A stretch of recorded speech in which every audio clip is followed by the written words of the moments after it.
The story begins with a legendary racer named Sonny Hayes, a man known for his fearless driving style and his refusal to back down from any challenge. During a high-speed race, one of his rivals manages to overtake him, forcing Sonny to push his car to its absolute limit. Without even touching the brakes, he charges forward, leaving his team nervous and anxious. However, this reckless determination is exactly what makes Sonny different from everyone else. With incredible skill and precision, he regains the lead and tells his teammate not to lose their advantage. In the end, their team wins the race. Surprisingly, Sonny has no interest in trophies or celebrations. For him, racing is simply a job. He collects his payment, ignores the trophy, and walks away because his contract was only for a single race. Later, while sitting in a small laundromat, Sonny is approached by an old friend named Ruben. Ruben owns a struggling Formula One team that is drowning in nearly $300 million of losses. The team sits at the bottom of the championship standings, and if they fail to win at least one of the remaining 9 races, the board plans to shut the team down and sell it. Desperate to save everything he has built, Ruben asks Sonny to return to Formula One. At first, Sonny refuses. Ruben reminds him that the team's current driver is an inexperienced rookie and insists that Sonny's years of racing knowledge could make all the difference. Before leaving, Ruben hands him a flight ticket, hoping he will change his mind. The story then shifts to Joshua Pierce, the team's young and talented rookie driver. After finishing a practice session, the engineers begin examining the car and ask Joshua for feedback. Unfortunately, despite being a driver, he struggles to provide useful technical insights. Meanwhile, his manager warns him that the team may soon be sold. If that happens, Joshua must prove that he is a future star or risk losing his Formula One career before it has even begun. Just then, Sonny unexpectedly arrives at the team headquarters. Ruben is thrilled to see him, but most of the team members are skeptical. Ruben announces that Sonny will participate in a trial run. Many people disagree with the decision, including the team principal. Calmly, Sonny makes a simple offer. If he finishes even 1 second slower than Joshua's benchmark lap time, he will leave immediately. Before heading out, Sonny carefully studies every detail about the car and the track. As soon as he begins his run, the crew members start placing bets on how badly he will perform. Things get worse when his car spins on the track during the opening stages. Although he recovers, he initially struggles with the car and appears slower than Joshua. However, during the final sector, he pushes the machine to its limit. Suddenly, the car crashes hard into the barriers. Everyone rushes toward the wreck, fearing the worst, but Sonny climbs out calmly and immediately starts pointing out flaws in the car's design. When the lap times are revealed, everyone is stunned. Despite the crash, Sonny has beaten the target lap by half a second. Back at home, Joshua complains about the situation. His manager encourages him to improve his public image and social media presence, but Joshua is frustrated. He worries that if the team continues losing, his Formula One seat could disappear. Now, to make matters worse, an aging driver from the past has joined the team. As news spreads, the media becomes fascinated by Sonny's return. Reporters recall how his Formula One career ended 30 years earlier after a devastating accident. Although he attempted a comeback years later, it never worked out. At one point, he even worked as a taxi driver in New York. Now, he is returning to the sport with a team that has never finished inside the top 10 in its history. Soon, both drivers attend a press conference. Joshua jokingly tells reporters that the team has started hiring old men. The media then turns its attention towards Sonny, questioning him about his failed marriages, his gambling habits, and the turbulent life he has lived away from racing. Finally, race weekend arrives. Sonny reaches the circuit before Joshua. Following pressure from his mother, Joshua reluctantly apologizes for his comments at the press conference. Although the apology is clearly forced, Sonny accepts it without making a fuss. Before the race begins, Ruben introduces Sonny to Peter Banning, an influential investor and the only board member who still believes the team can succeed. As the race starts, Sonny finds himself questioning why he returned at all. During the formation lap, every driver begins warming up their tires except Sonny, who remains stationary. Commentators immediately assume that he has forgotten how to handle a modern Formula One car. Then, at the last moment, he suddenly accelerates and takes his place at the back of the grid. Everyone realizes it was a clever strategy. His tires are now significantly warmer than everyone else's, giving him an early advantage. Using that advantage, Sonny charges through the field and even overtakes a Red Bull. However, as the race progresses and other drivers reach optimal tire temperatures,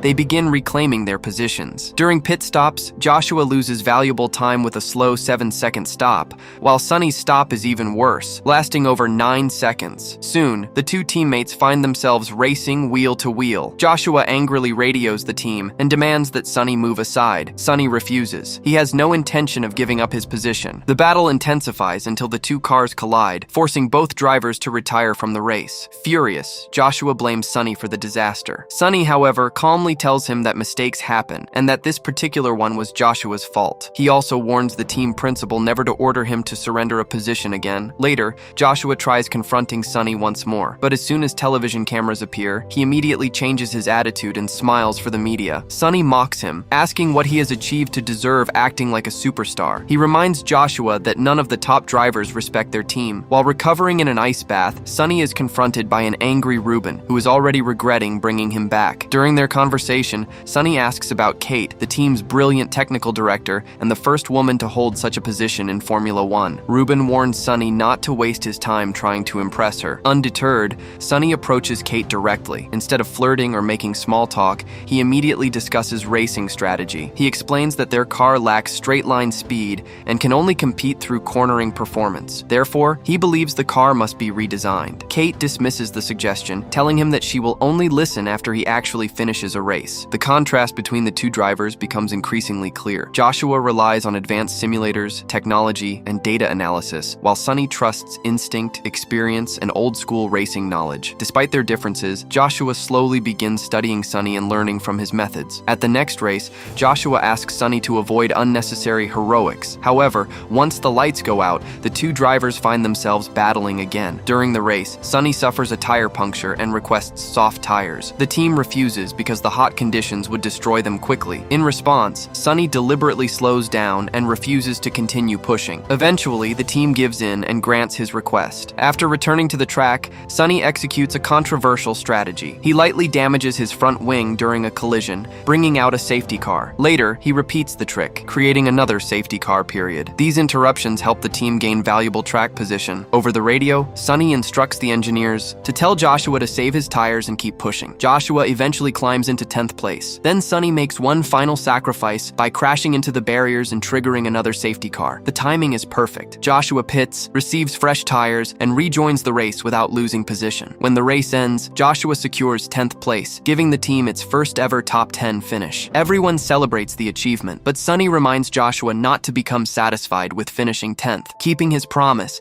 Kate finally begins considering Sonny's suggestions for improving the car. The story then moves to the Italian Grand Prix. Before the race, Sonny reveals his plan. He knows the entire paddock is focused on him and his aggressive driving style. If everyone pays attention to him, Joshua can quietly take advantage of the chaos. Sonny smiles and explains that while everyone watches him, Joshua will be the one who brings the team its first real chance of victory. The race began, and just as planned, Sonny Hayes used every bit of his experience to help Joshua Pierce move up through the field. Instead of focusing on his own position, Sonny's mission was to create opportunities for his teammate. His biggest obstacle was Max Verstappen, who was running near the front. Sonny strategically held Verstappen up whenever he could, slowing him down just enough to allow Joshua to gain positions. Thanks to Sonny's efforts, Joshua climbed all the way to 4th place. However, the race took a dramatic turn when dark clouds rolled over the circuit and heavy rain started pouring down. Drivers rushed to switch onto wet weather tires, but Joshua decided to stay out longer on slick tires. The gamble worked perfectly, and he suddenly found himself running in 2nd place. Seeing a chance for victory, Sonny once again focused on Verstappen. If he could delay him long enough, Joshua might even take the lead. After his pit stop, Sonny emerged just ahead of Verstappen and immediately began slowing him down. Eventually, regulations required him to let Verstappen through, but by then, Joshua had closed the gap. Sonny radioed Joshua and calmly instructed him to wait for the straight before attempting an overtake. Unfortunately, Joshua ignored the advice. Eager to prove himself, he attacked too early. The result was catastrophic. His car lost control and slammed into the barriers in a terrifying crash. Without hesitation, Sonny stopped his own car and sprinted toward the burning wreck. Ignoring the danger, he pulled Joshua out and helped save his life. Joshua was rushed to the hospital, where his furious mother confronted Sonny. She blamed him for encouraging her son to take unnecessary risks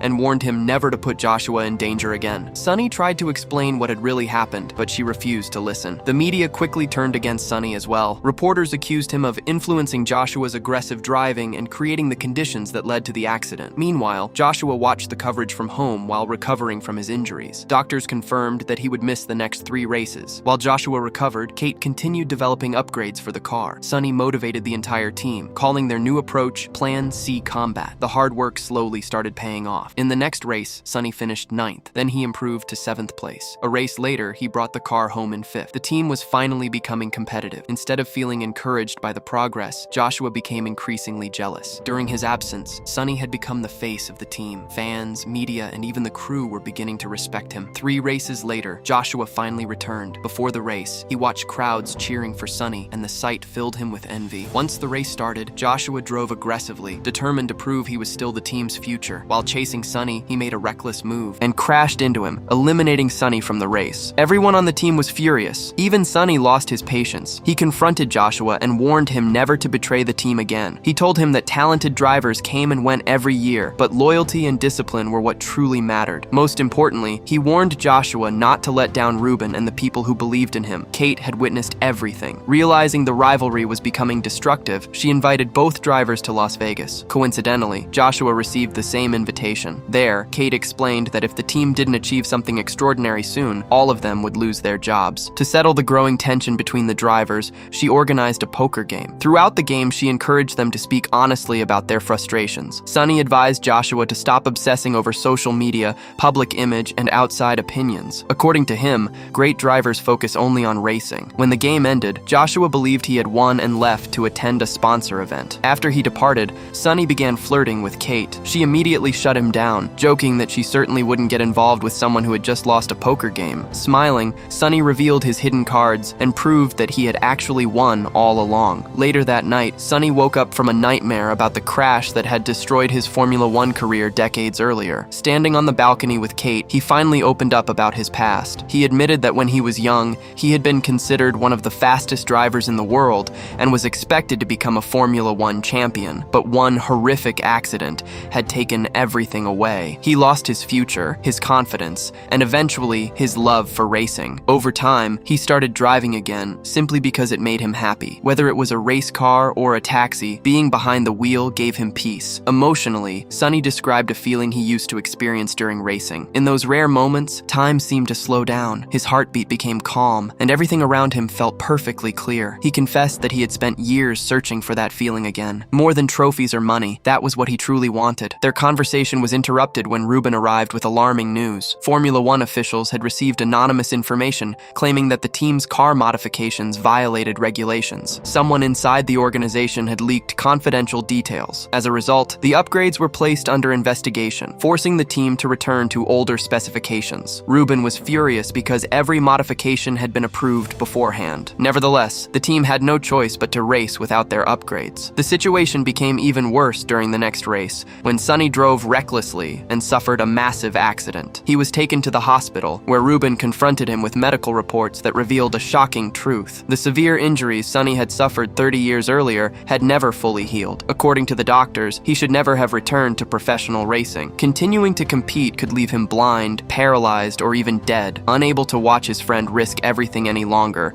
Ruben finally dismissed him from the team. Standing outside the room, Joshua overheard the entire conversation. Instead of celebrating, he quietly walked away and devoted himself completely to training. Soon afterward, investor Peter Banning visited Sonny. He revealed that before Sonny's arrival, the team had been on the verge of collapse. However, Sonny's comeback story had attracted huge interest from potential buyers. Peter offered Sonny a deal. He planned to buy the team, create a new organization, and make Sonny the team principal. Ruben would be pushed aside with an honorary position. Then Peter revealed an even darker secret. He confessed that he was responsible for the forged documents that triggered the investigation into the team's upgrades. He had intentionally sabotaged Ruben because he wanted the team to fail and become easier to acquire. Peter expected Sonny to agree after the final race. As the championship finale approached, Joshua finally admitted the truth to his mother. The crash had been entirely his fault. Sonny had warned him to be patient, but he had ignored the advice. Joshua also fired his manager, deciding that media attention and public image no longer mattered. From now on, his only focus would be racing. Before the event, he even took the crew out for a morning run, copying one of Sonny's habits. Meanwhile, Peter prepared to complete his takeover, and Ruben feared he was about to lose everything. Then, unexpectedly, Sonny Hayes returned. He brought legal documents stating that neither Ruben nor the team would be responsible for any consequences related to his health. Ruben dismissed the paperwork, but Sonny refused to quit. Even if it cost him his life, he intended to race. Soon afterward, even better news arrived. The investigation concluded that the documents against the team had been forged. Their upgraded cars were officially reinstated. Peter was stunned. His entire plan was beginning to fall apart. The final race of the season finally began. During the race, Sonny felt pain surging through his body, but he ignored it. As always, his role was to create opportunities for Joshua. Through clever defensive driving, he slowed the leaders and helped Joshua climb climb toward the front. Without changing tires, Joshua briefly reached first place. Eventually, Max Verstappen and Charles Leclerc overtook him, forcing him to pit. To help Joshua recover positions, Sonny slowed a Ferrari exiting the pit lane. Soon, both teammates were running near the front. Because several rivals still needed pit stops, Joshua regained the lead. The problem was that his tires were much older than everyone else's. Ferrari and Mercedes were closing in fast, and it seemed inevitable that he would lose the position. Then, fate intervened. George Russell collided with Sonny, causing a red flag. The race was temporarily stopped, allowing every team to repair damage and fit fresh tires. Rubin immediately called it a miracle because the stoppage gave both Joshua and Sonny a second chance. Some observers wondered whether Sonny had intentionally caused the collision, but race officials reviewed the incident and ruled it a racing accident. No penalty was issued. When the race restarted, Lewis Hamilton led the field, followed by Charles Leclerc, with Joshua and Sonny directly behind them. Armed with fresh tires, the two teammates launched their final attack. Together, they quickly disposed of Leclerc and set their sights on Hamilton. To help Joshua reach the lead, Sonny sacrificed his own race. He slowed Hamilton down and created an opening. Joshua seized the opportunity and moved into first place. However, Hamilton refused to surrender. He fought back aggressively and soon launched another attack. During the intense battle, Hamilton and Joshua collided, forcing both drivers out of the race. Suddenly, Sonny found himself leading. At that exact moment, he experienced the feeling he had spent decades searching for. Everything slowed down. His mind became calm. The noise disappeared. For the first time since his career-ending crash, he felt completely at peace. Driving faster than ever, Sonny powered toward the finish line and crossed it in first place. The dream he had chased for 30 years had finally become reality. The entire team erupted with joy. Joshua celebrated despite his retirement because he finally understood what Sonny had been teaching him all along. Rubin secured the future of the team for 3 more years, and Peter's takeover plan collapsed completely. Yet even after achieving the greatest victory of his life, Sonny remained true to himself. He refused to touch the winner's trophy. After saying a quiet goodbye to Kate, he simply walked away. His job was done, his journey was complete, and with that, the story of Sonny Hayes came to an unforgettable end.